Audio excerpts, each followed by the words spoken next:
All right, welcome to Module 5, and I call it Leading with You. All right, here's how this works. I've worked with so many people on this, all right, and it's so effective, is that one of my lines is, and I do think this is an original, if you're leading with your resume, you're losing. What I mean by this is this: if you're one of these people, God, please, if you're one of these people, stop.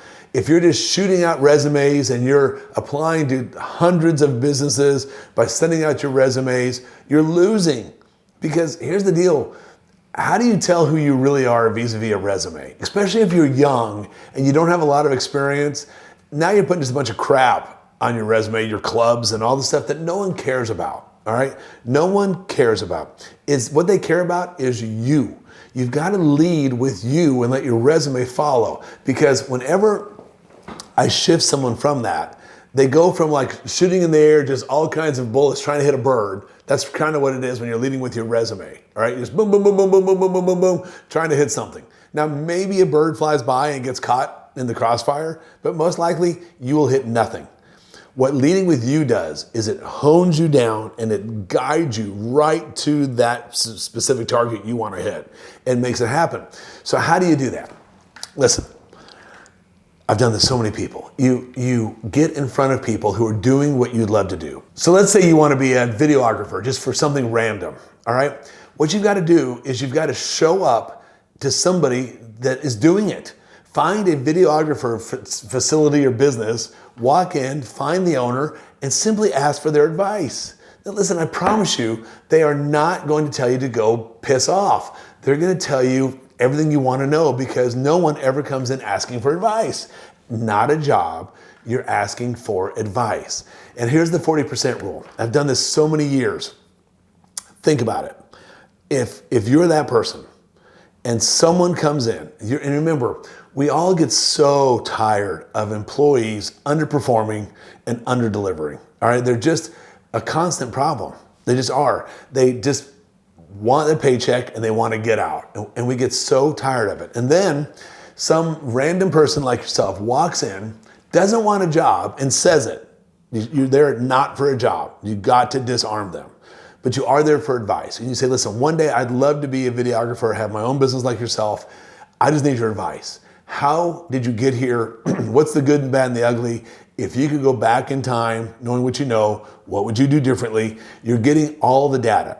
And you'll be surprised how impressed they are that A, you showed up. The bar's this low. A, you showed up. B, you had the desire to be there and ask their advice. And C, that you want to learn that bad.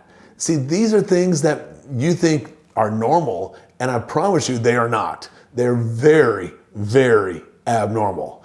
Because when you want it that bad, you just want to show up and you want to ask people advice because you want to get there at speed. Here's the 40% rule. When you do this, think about it if you're that person. Your employees are always a problem. They're not showing up on time. They're producing crap, or whatever the case may be, right? You're always fighting this uphill battle with your employees. And then you walk in with enough courage and desire to want their advice, to get involved in this business, to kick ass and take names. What is the natural inclination for them to do? If you don't know, here's the answer: hire you. Because they're sitting there going, holy crap, I have all these problems with all these employees, and this person just walked in and is just wanting advice to be in this world, and they want it bad enough to be sitting in front of me asking me how I did it. And then the natural inclination is for me to say, and this happens all the time, have you ever thought about working here? Now, it just went from advice to an interview, all right? And you can fake it and go, well, I did not come here for a job, and now you pivot. If you want to talk about it, being an employee here, I'm ready to talk about that right here, right now.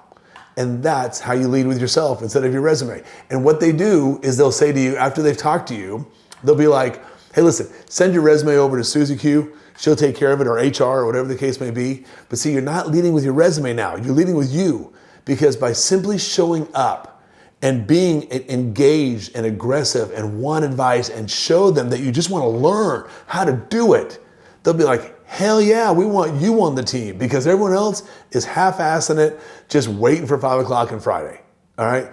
That's what the problem is here. And when they see you come in, even though you weren't there for a job, and honestly, you can't be in your head there for a job.